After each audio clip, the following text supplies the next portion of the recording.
We will talk a little bit about my point of view of integrating the hydroponics in the aquaculture.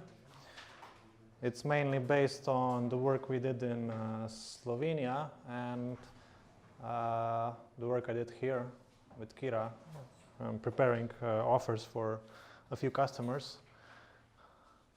I was talking before already how that it's really important to do a good market research. George will talk about it tomorrow more in depth. But regarding how to integrate the hydroponics in the aquaculture, the market research is also a really important part of it, because it's basically dictates how are you gonna design the system. So is it gonna be a simple system, or is it gonna be a high intensity system?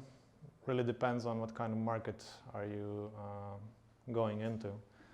So for instance, when we first started in Slovenia researching the market, we went to as many restaurants as we could to try to get some info from their side on how much are they willing to pay for the produce that we were offering.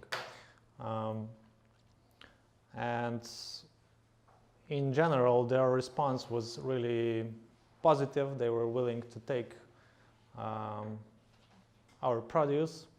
But what we failed to ask was, are they willing to take only basil from us, for instance?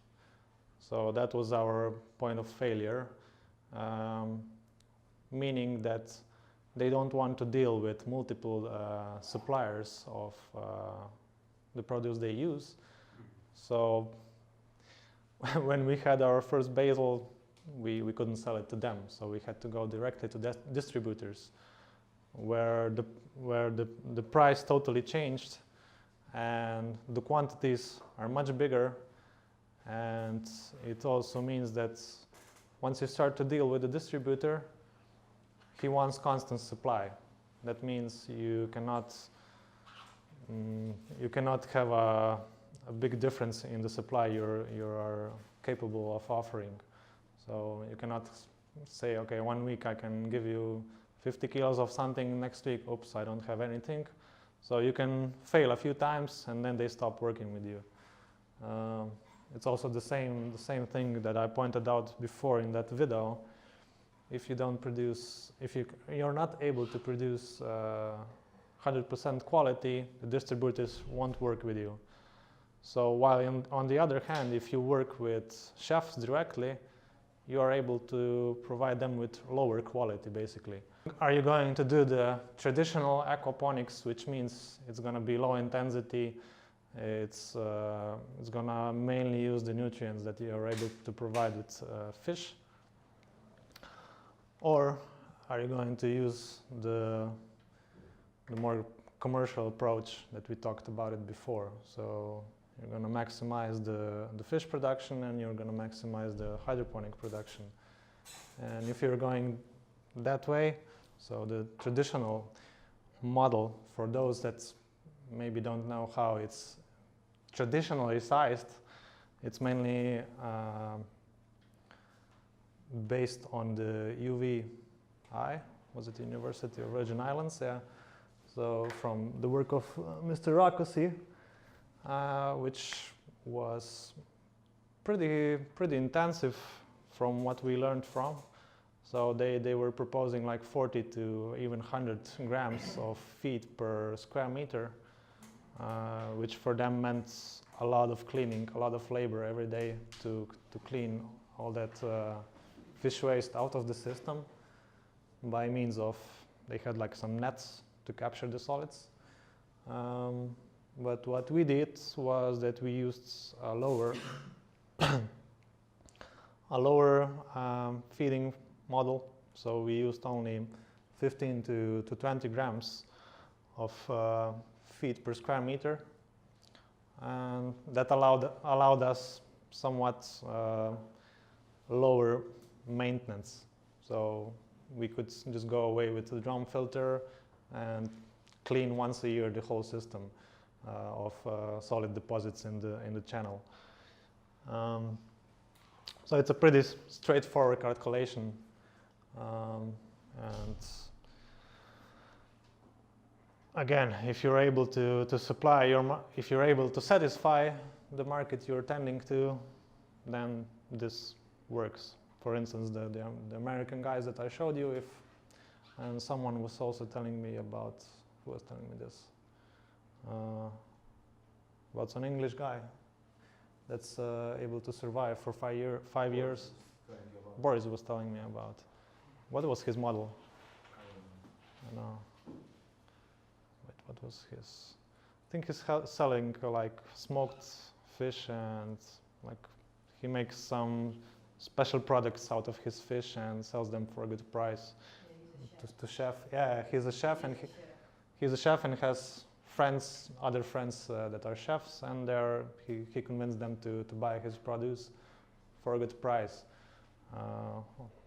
producing them the traditional closed-loop aquaponic way. But if you want to supply bigger quantities and enhance the quality of the produce, the best way is to intensify.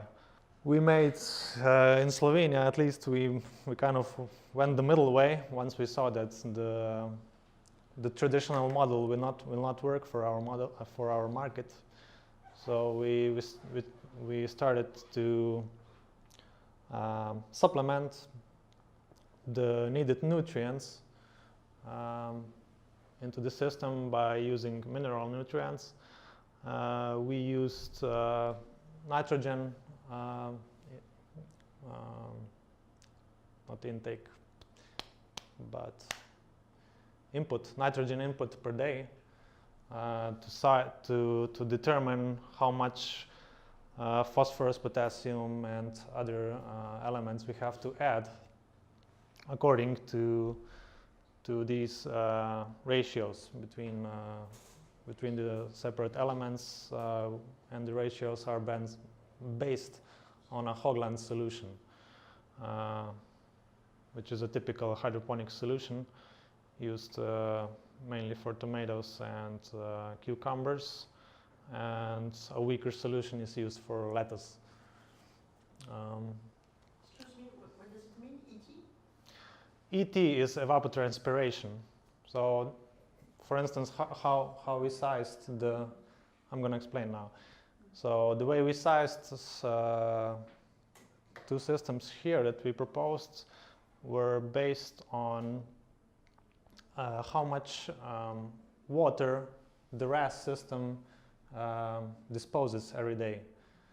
So we tried to match the evapotranspiration of the plants, which is usually between 2 and 8 millimeters per plant, which means 2 to 8 liters per plant per day. And you match that with the output of the RAS system.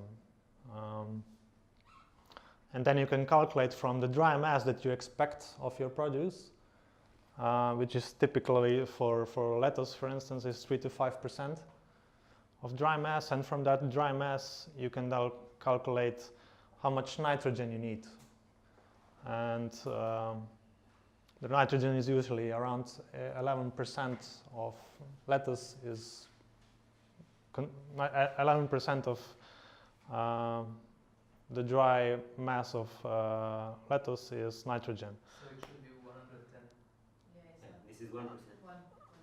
1.1. Is it? Yeah, because a kilo is 1,000.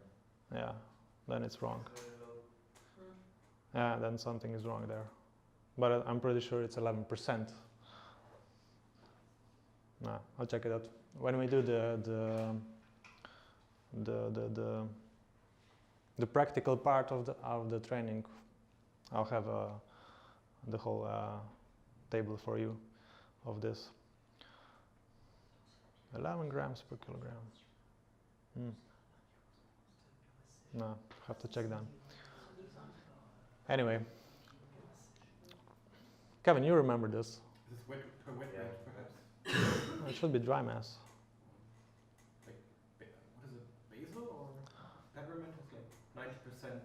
water. Yeah. Well, then it might be per wet weight in that case. Could be. Anyway. I think it makes sense. It's 500 grams of carbon and 110 of nitrogen. For me, it's not. But 110, yeah, not 11. But the first is carbon, the second is nitrogen, so. And then it is 11%. Okay. I guess I'm wrong. Anyway, we sized it according to this. So we went either from the evapotranspiration or from the nitrogen load. So you knew if the customer wanted to produce so many tons of fish per year, we saw from the feed load how much nitrogen we get out, and we could size the hydroponic part in that way. So it was one or the other way. The only aeroponic plant I've found that they are trying to do something aeroponics is in Switzerland, and they are making some kind of robotic arms traveling underneath the roots to try to prevent the problem with blocking of the nozzles. So they have just one row of nozzles traveling underneath the roots, but for now it's not commercial, it's still in a pilot stage. But that's basically it from my side today. Hope I've confused you even more.